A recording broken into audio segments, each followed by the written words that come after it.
Hello friends, अपने आज के इस वीडियो में हम इकोनॉमिक्स अपनी जितनी भी एक दो चैप्टर जो रह रहे थे कंप्लीट कर लेते हैं। ठीक है, तो इसका जो चैप्टर है आपका कि मुद्रा का अर्थ एवं प्रकार बताइए। तो मुद्रा के बारे में जान लेते हैं कि मुद्रा किसे कहते हैं, फिर उसके प्रकार पढ़ेंगे। तो डॉक्टर मार्शल के अनुसार, ठीक है, इनका नाम है डॉक्टर अल्फ्रेड मार्शल। ठीक है, इन्होंने कहा है कि मुद्रा में वे सभी वस्तुएं शामिल हैं जो किसी भी समय एवं स्थान पर बिना संदेह और बिना किसी जांच के अन्य वस्तुओं एवं सेवाओं को खरीदने व व्यापारिक दायित्वों को चुकाने के साधन के रूप में प्रचलित हैं। ठीक है, तो मुद्रा किसे कहते हैं, मनी किसे कहते हैं। तो मनी में या मुद्रा में भी सभी चीज़ें शामिल होती हैं जो किसी भी समय पर और किसी भी स्थान पर, ठीक है, बिना संदेह के, ठीक है, लोग हम पे शक ना करें कि हम क्या चीज़ दे रहे हैं फिर चीज़ों को खरीद रहे हैं।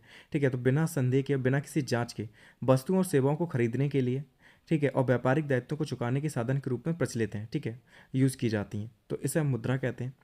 हार्टली बिदर्स ने क्या कहा है, मुद्रा वह सामग्री है जिससे हम वस्तुओं का क्रय विक्रय करते हैं। तो बहुत सिंपल सी डेफिनेशन है, ऊपर वाली छोड़ देना, यही लिख देना कि हार्टली बिदर्स ने क्या कहा है कि मुद्रा क्या चीज़ है। तो मुद्रा वह सामग्री है जिससे हम वस्तुओं का क्रय विक्रय करते हैं, ठीक है, खरीदते हैं और बेचते हैं। अब हम मुद्रा के प्रकार देख लेते हैं। मुद्रा को दो आधार पर बांटा गया है, एक प्रकृति के आधार पर, दूसरा वैधानता के आधार पर। प्रकृति के आधार पर हमने दो भागों में बांटा है, एक वास्तविक मुद्रा और दूसरी हिसाब की मुद्रा। ठीक है, वास्तविक मुद्रा में क्या आ जाता है, तो धातु मुद्रा आ जाती है और पत्र मुद्रा आ जाती है। धातु मुद्रा में आपके प्रमाणिक जो सिक्के वगैरह चलते हैं वो आ जाते हैं, या सांकेतिक मुद्रा जो होती है वो आ जाती है।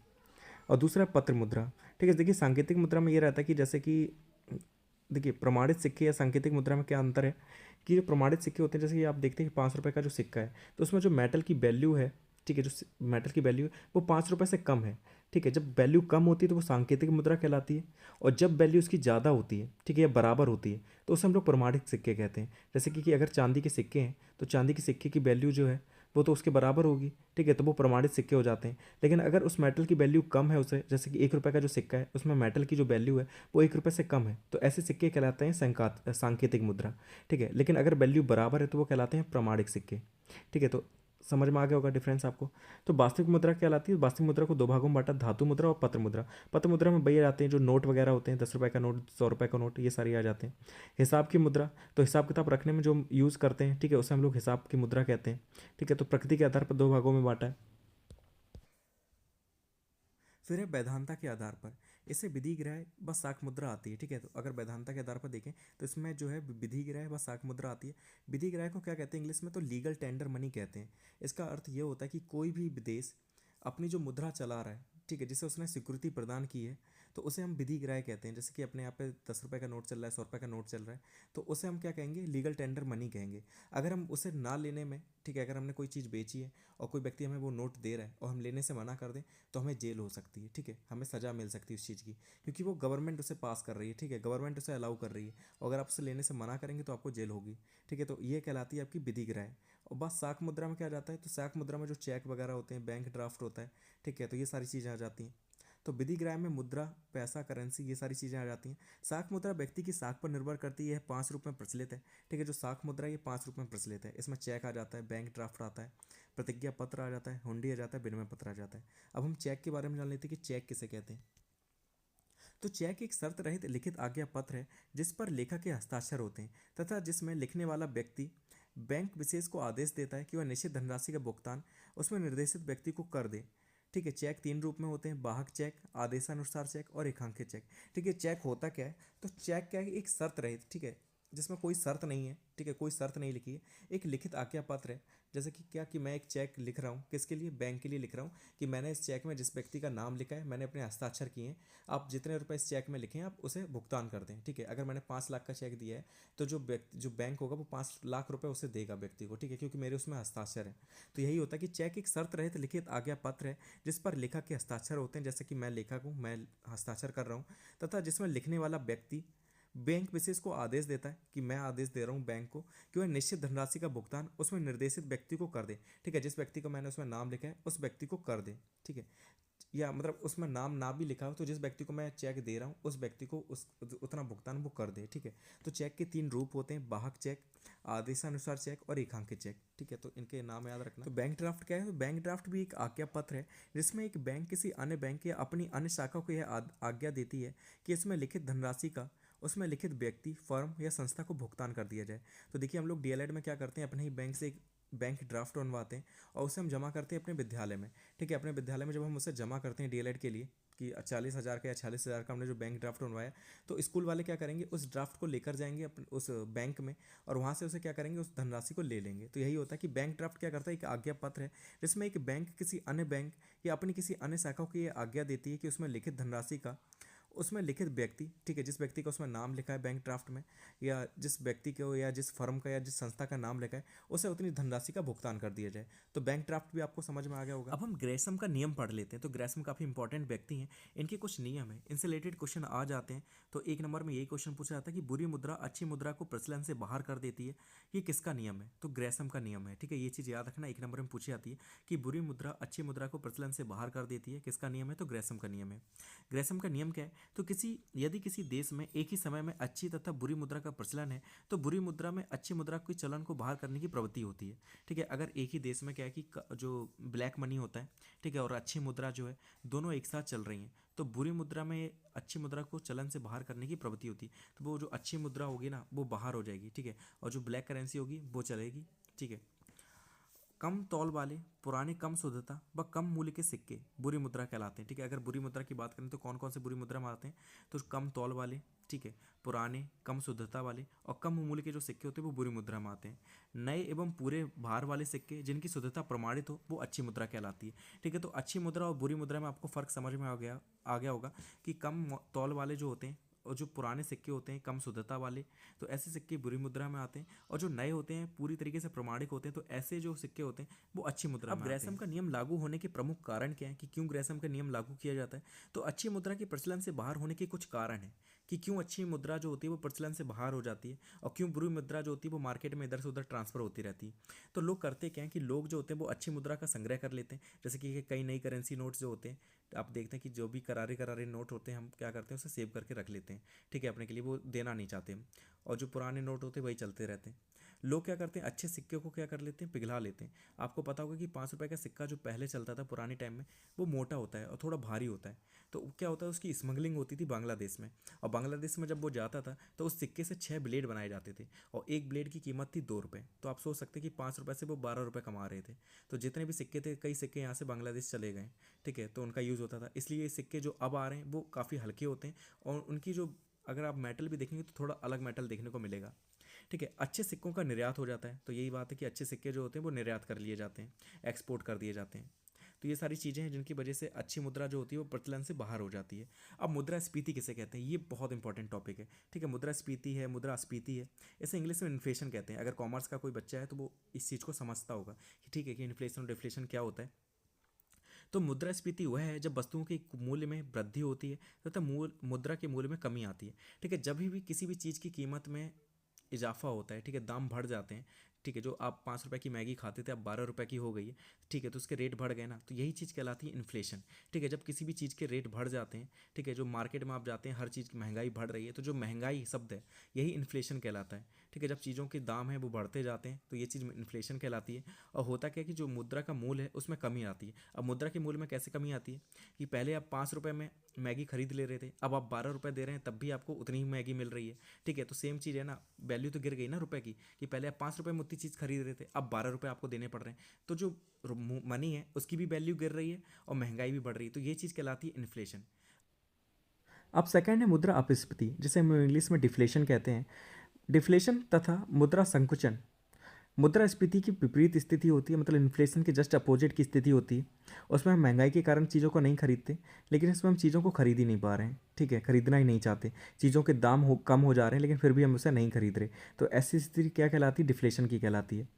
इसमें मुद्रा का मूल्य बढ़ता है तथा मूल वस्तुओं की कीमतों में कमी होती है। अब क्या कि हमारी जो इकॉनमी है, आपको पता है कि हम लोग विकासशील में आते हैं, और विकासशील जो अर्थव्यवस्था होती है वो इतनी जॉब ऑफर नहीं कर पाती, जॉब इतनी नहीं निकाल पाती, तो बेरोज़गारी बहुत रहती है। अब क्या है, हमारी इकॉनमी में बेरोज़गार बहुत हैं।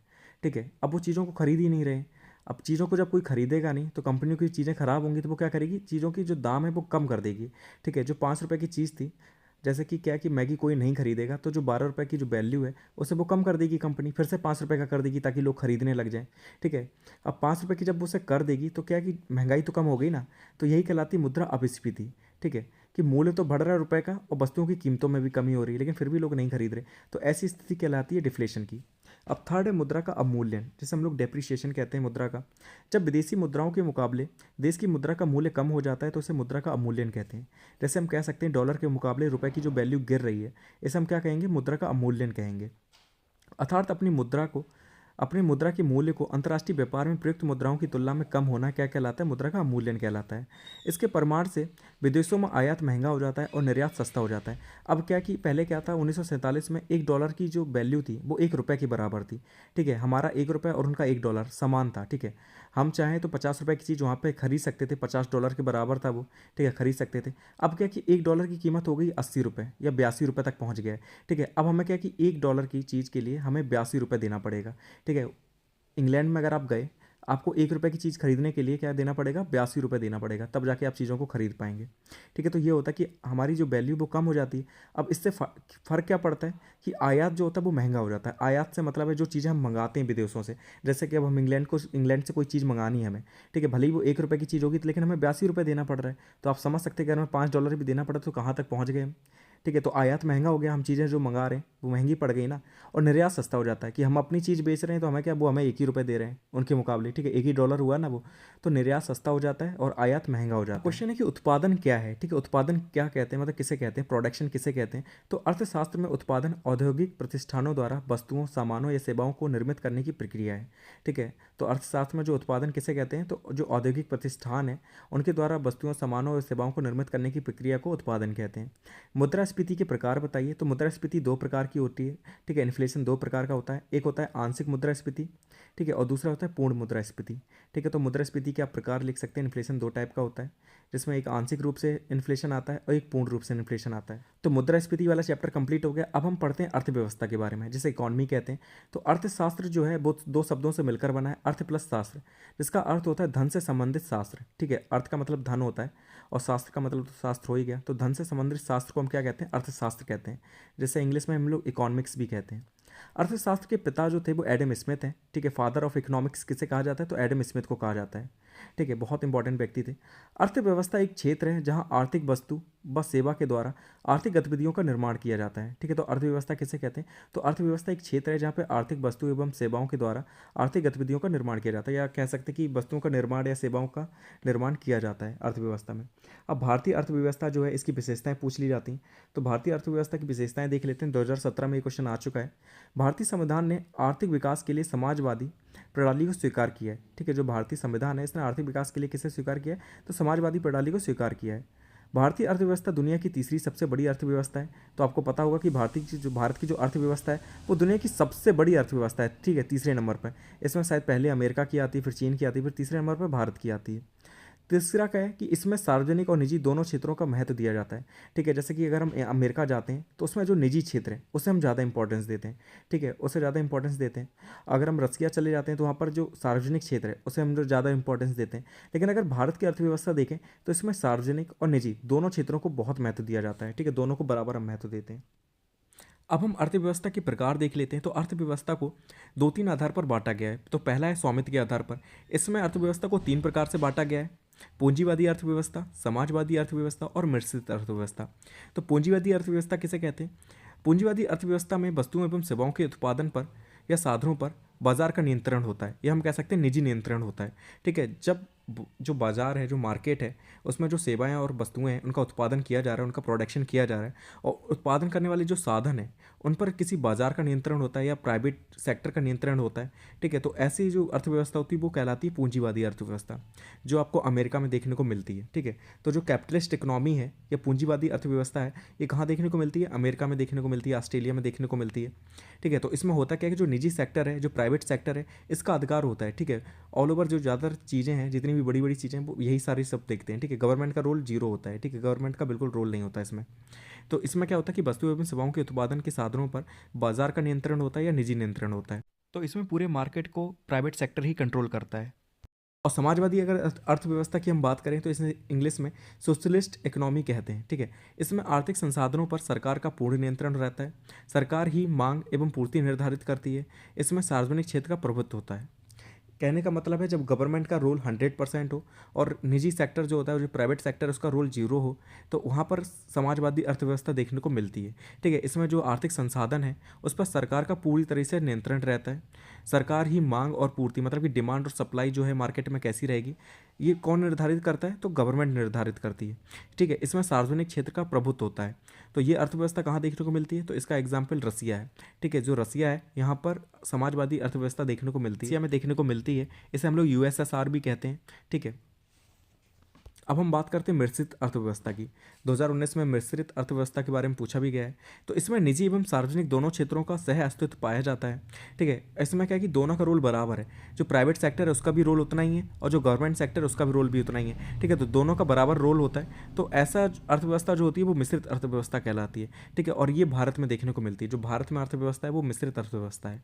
ठीक है, तो इसका एग्जाम्पल याद रखना, समाजवादी का एग्जाम्पल रसिया है या यूएसएसआर आप लिख सकते हैं। और अगर कैपिटलिस्ट इकोनॉमी की बात करें, ठीक है, तो वो कहाँ देखने को मिलती है? तो अमेरिका में देखने को मिलती है। उसमें प्राइवेट सेक्टर का पूरा नियंत्रण रहता है, समाजवादी में गवर्नमेंट का पूरा नियंत्रण रहता है और मिश्रित में दोनों का नियंत्रण रहता है। ठीक है, अब दूसरा आधार है अंतर संबंधों के आधार पर। अब अंतर संबंधों के आधार पर अर्थव्यवस्था को दो भागों में बांटा गया है, बंद अर्थव्यवस्था और खुली अर्थव्यवस्था।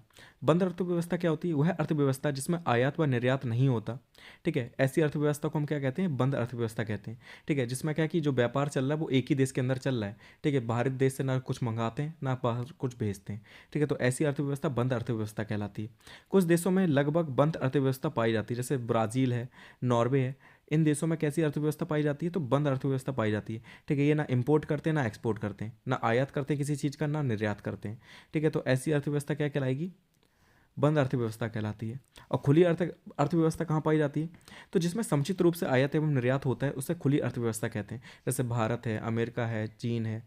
ठीक है, चीन में भी कम पाया जाता है लेकिन कह सकते हैं पाया जाता है। तो जिन देशों में आयात निर्यात होता रहता है तो वहाँ पर कैसी अर्थव्यवस्था पाई जाती है? तो खुली अर्थव्यवस्था पाई जाती है। ठीक है, और ये किस आधार पर बांटा गया? तो अंतर संबंधों के आधार पर ये भाग पाया गया है। ठीक है, बांटा गया है। विकास के आधार पर हमने कैसे बांटा अर्थव्यवस्था को? तो विकसित अर्थव्यवस्था, जिस अर्थव्यवस्था ने विकास के उच्चतम मानक को प्राप्त कर लिया है तथा लोग उच्च स्तर का जीवन व्यतीत कर रहे हैं, तो वहाँ पर विकसित अर्थव्यवस्था पाई जाती है। ठीक है, 2017 और 19 में पूछा गया इसके बारे में, इसलिए इंपॉर्टेंट है। तो विकास के आधार पर तीनों को ही पढ़ लेना अच्छे से। ठीक है, तो ऐसी अर्थव्यवस्था जहाँ विकास के उच्चतम मानक को प्राप्त कर लिया गया है तथा लोग उच्च स्तर जीवन स्तर जी रहे हैं। ठीक है, तो ऐसा कहाँ पाया जाता है अर्थव्यवस्था? तो अमेरिका में, जापान में। ठीक है, जहाँ पर गरीब से गरीब अमीर लगता है। ठीक है, जैसे कि क्या है कि वहाँ का अमेरिका में जो सबसे गरीब होता है ना उसके पास कार होती है। ठीक है, लेकिन हमारे यहाँ क्या है, जिसके पास कार होती है वो अमीर होता है। तो यही चीज़ है कि वहाँ पर क्या है कि लोग उच्च स्तर का जीवन जी रहे हैं। तो ऐसी अर्थव्यवस्था कैसी कहलाती है? तो विकसित अर्थव्यवस्था कहलाती है। विकासशील अर्थव्यवस्था किसे कहते हैं? 2017 में पूछा गया है। तो यह विकास की ओर अग्रसर अर्थव्यवस्था है। यह उन अर्थव्यवस्था को सूचित करता है जो पिछड़ी अर्थव्यवस्था से उच्च विकास की ओर प्रयासरत हैं। मतलब जो मिडिल लेवल की अर्थव्यवस्था है ना, कि बीच में हम आ गए। ठीक है, नीचे स्तर से उठकर बीच में आ गए, तो ऐसी अर्थव्यवस्था कहलाती है विकासशील अर्थव्यवस्था। तो ये क्या है कि विकास की ओर अग्रसर हो रही है, मतलब धीरे धीरे इसमें विकास हो रहा है, डेवलपमेंट हो रहा है। ठीक है, ये बढ़ रही है ऊपर की ओर। तो ऐसी अर्थव्यवस्था क्या कहलाती है? विकासशील अर्थव्यवस्था कहलाती है। जैसे कि भारत है, भारत में विकासशील अर्थव्यवस्था कहलाती है। ठीक है, भारत की जो अर्थव्यवस्था है वो कैसी कहलाती है? तो विकासशील अर्थव्यवस्था कहलाती है। 2017 में क्वेश्चन पूछा गया है। अब अर्थव्यवस्था के क्षेत्र देख लेते हैं कि अर्थव्यवस्था के कौन कौन से क्षेत्र हैं। तो ये सभी आप अच्छे से जानते होंगे, आपने कई बार पढ़ा भी होगा कि अर्थव्यवस्था के 3 क्षेत्र होते हैं: प्राथमिक क्षेत्र, द्वितीयक क्षेत्र और तृतीयक क्षेत्र।